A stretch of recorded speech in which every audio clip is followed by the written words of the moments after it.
Вітаю вас, друзі! Сьогодні ми разом спробуємо розвінчати міф, досить нахабний міф, якого винайшли виробники приладів студійного освітлення, аби ми з вами за ці прилади платили більше.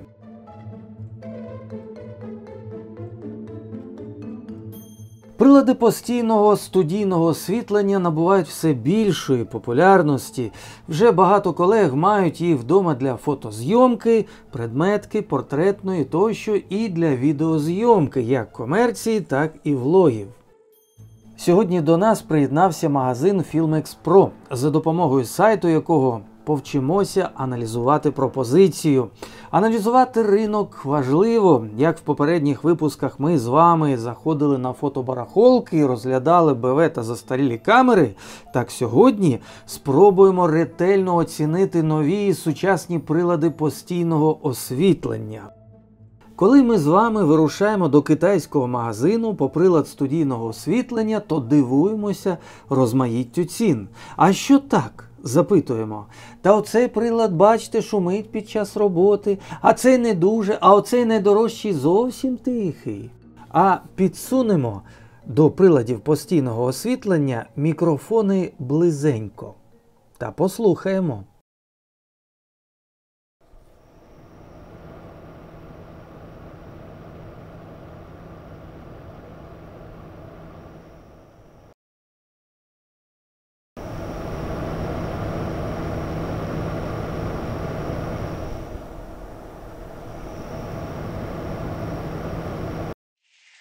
Справді, є кілька шляхів, аби зібрані докупи світлодіоди не перегрівалися.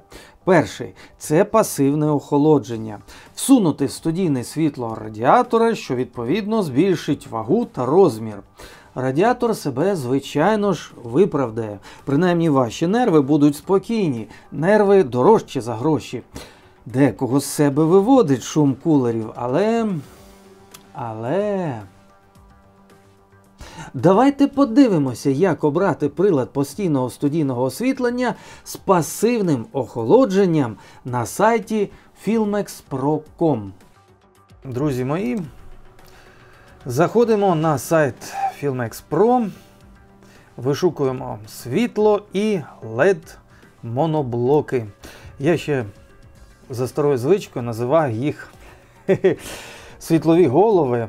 Колись працював з івентами, то звик до того, що якщо щось отаке і світить, то це світлова голова.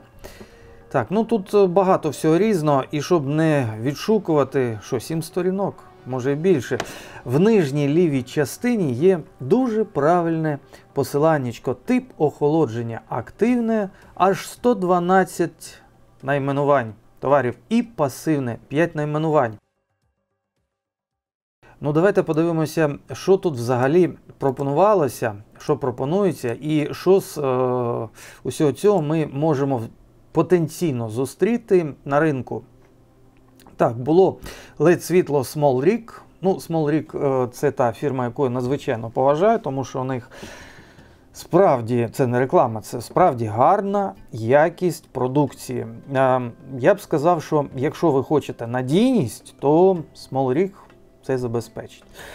Так, і це 120 ваттів було, і кольорна температура регулювалася 2700-6500 кельвінів. Далі, Godox. Це непоганий виробник, і от зверніть, будь ласка, увагу, що прилади світлові фірми Godox нагадують такі собі діжечки, можна сказати, ну давайте щось безалкогольне скажемо, діжечки з-під квасу, які світяться. 150 Bicolor. Добре. І ще одна Godox 60 ваттів. Теж біколорчик. Друзі мої, 60 ваттів – це золота середина, яка дозволяє нам фільмувати балакучу голову.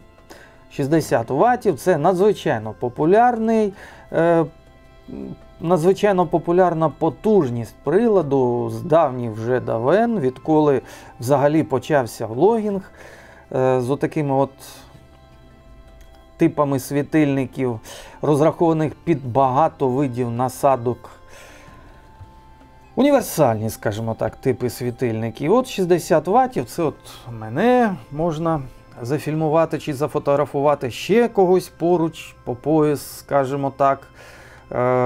Якщо ми сидимо не дуже далеко одне від одного.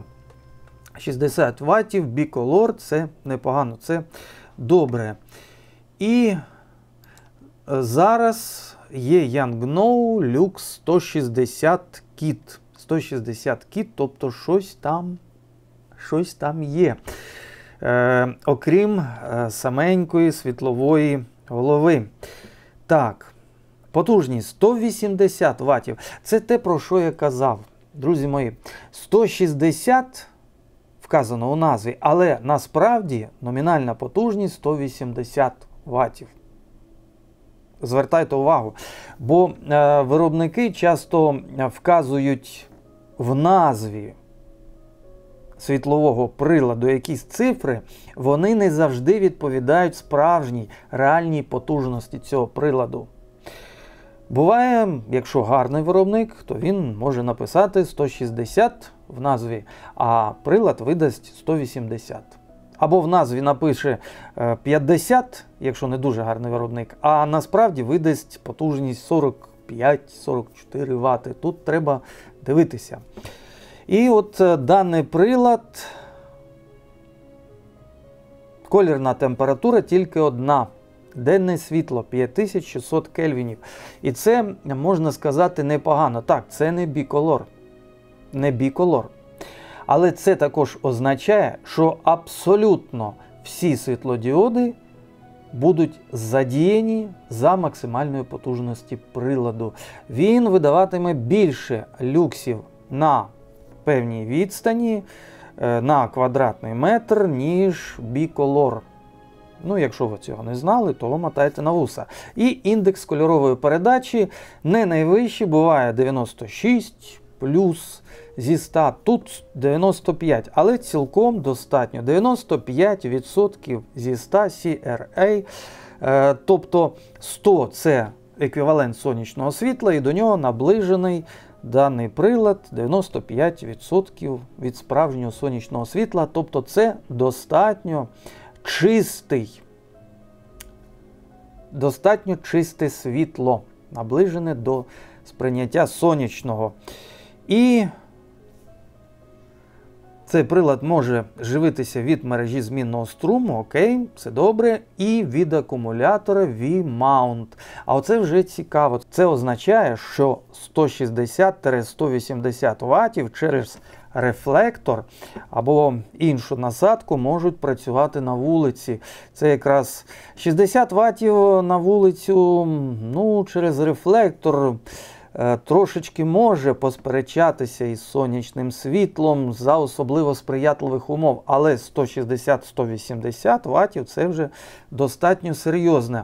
Чому тут написано кіт? Та ладно, не може цього бути. Ага, друзі мої, ну кіт, бо все, як то кажуть, при ньому. Все тут є. Тут є самий моноблок, є, звичайно, рефлектор, куди без нього. Ну, ви знаєте, я не дуже використовую рефлектор, можливо, це неправильно, адаптер живлення і, що особливо приємно, параболічний софтбокс. І софтбоксик непоганий, я бачу, що він тут навіть із сіткою. Причому, здається мені, що це швидкорозкладний софтбокс. Ну так, здається, це швидкорозкладний софтбокс.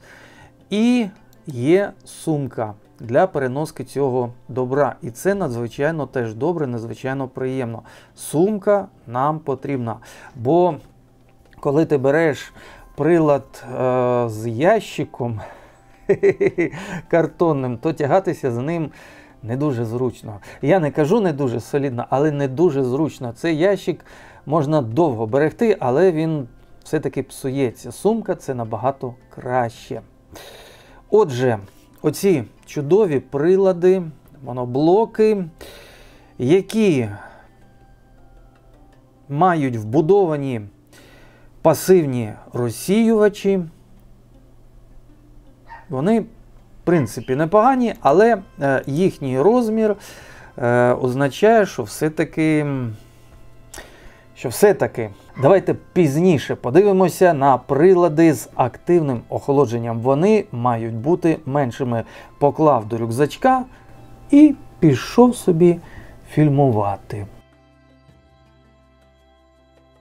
Мені надзвичайно цікаво було подивитися в моноблоках на таку цяцю, як LED-світло Zhiyun G200 Bicolor. Я бачив такі прилади на 100 ватів, а тут 200 ватів. Люди добрі. Ти його просто кладеш в кишеню і пішов собі з ним. До кишені поклав і пішов. Маленька, пласка коробочка.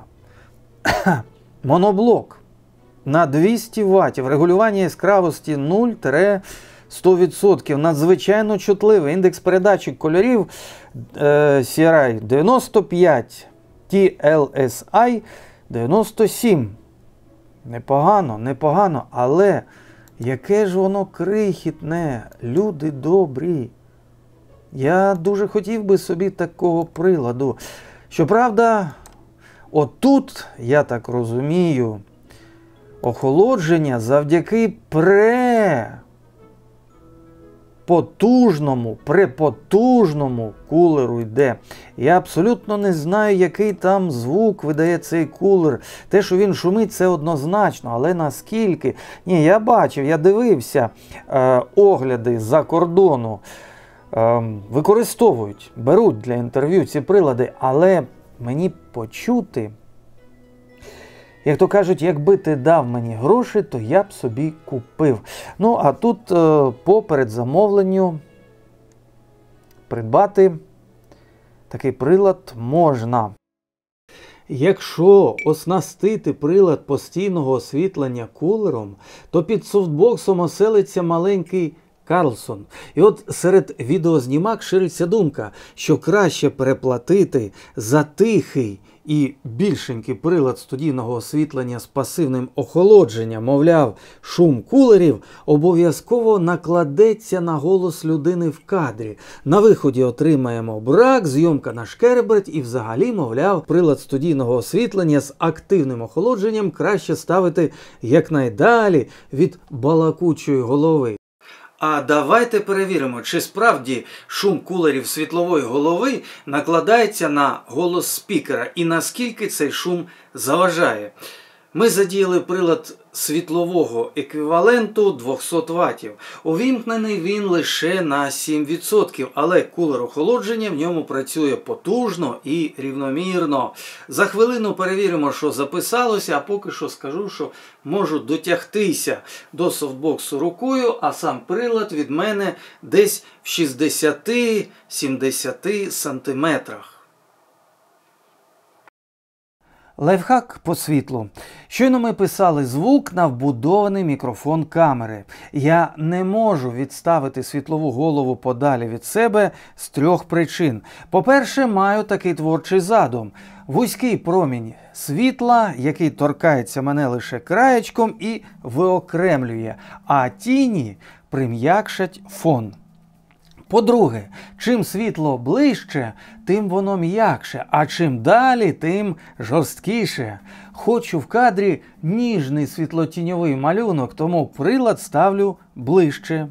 Нарешті економлю електроенергію, бо чим далі стоятиме світлоголова, тим більше напруги доведеться на неї подати, аби зберегти яскравість на відстані. А чим ближче знаходиться джерело світла, тим воно працює економніше. І, до речі, коли прилад не перегрівається, то довше живе. Словом, нехай відеосвітло стоїть ближче. Тож я обіцяв перевірити звук мого голосу, записаний безпосередньо у вбудований мікрофон камери. В 10 сантиметрах. Ну, таке. Зате тепер згадаємо про виносні мікрофони. Маємо такі види – всенаправлений та спрямованої дії. Спробуємо використати обидва. Перший – шнуровий мікрофон петелька за умовні $5 має всенаправлений мікрофон. Вилазь. Ось він. Той, що бере звук з усіх боків. Але оскільки такий мікрофон у мене на грудях, а не на кулері шумливої світлоголови, то пише не її, а дядька Сергія.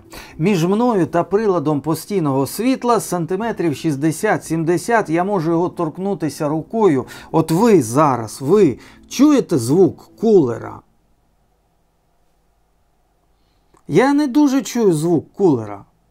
Ні, звичайно, ми його можемо вивести на пості, але воно нам, цей звук кулера, справді так треба.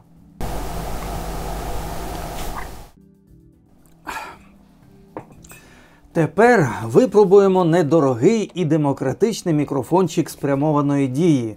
Це точно не професійна пушка, як ця. Зате він по кишені усім глядачам каналу. До речі, сайт Filmex Pro пропонує такий, причому другу версію і недорого. Мені дуже подобається цей мікрофон. Він портативний, чутливий, надійний і, ви знаєте, він надзвичайно гарно передає мій голос. Пишуся на цей мікрофон. Пущеняточку. Його огляд цього мікрофончика зроблю пізніше. Чи чуєте ви звук кулера? Пізніше послухаю. Раз. Добре. Замінимо мікропушечку на петелечку.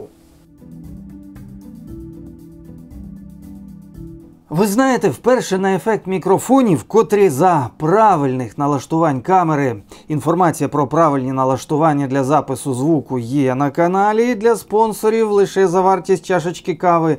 Так от, що зовнішні мікрофони можуть ловити лише потрібні звуки, а не потрібні відсікати, я звернув увагу, коли писав звук під працюючим холодильником. Ну, ви знаєте, таке дир-дир-дир. Спершу вимикав холодильника, але одного разу забув увімкнути його знову, і той розморозився. Пельмені потекли. Так ось, через мікрофон, який правильно спрямований та з правильними налаштуваннями в камері, дир-дир-дир не чути. І так само з кулерами у приладах постійного освітлення. Їх теж не чути. От я зараз чую, балакаючи з вами, якийсь пш-пш-пш, але впевнений, що на записі цього практично не буде. Ну, принаймні, мало хто зверне увагу. Та ніхто не зверне увагу. Справді, в однієї світлової голови кулер шумливий, а в другої не дуже. Проте звук жодної з них мені не заважає. Тому, маючи виносний мікрофон, абсолютно не хвилююся про шум кулерів у приладах постійного освітлення.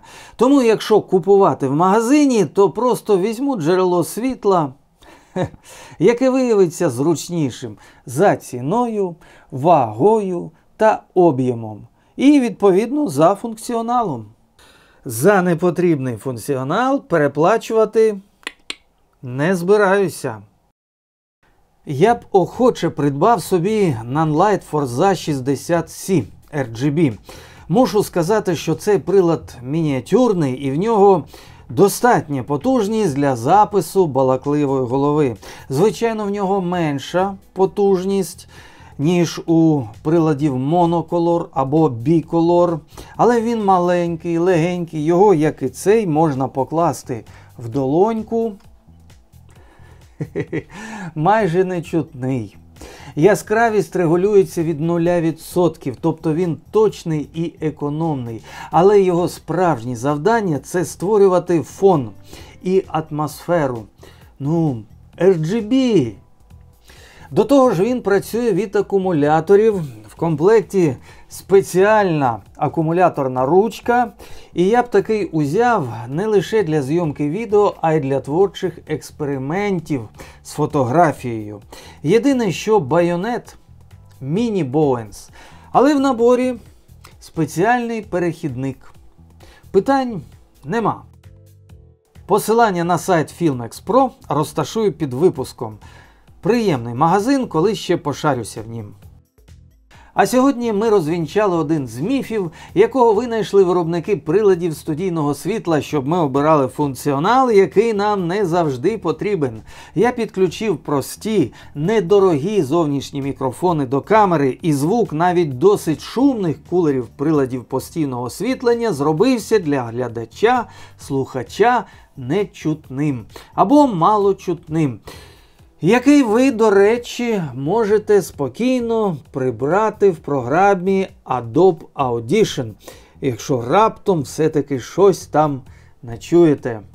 З вами був Сергій Меркулов. Підписуйтеся, будь ласка, на канал. На вас очікує багато нового і цікавого.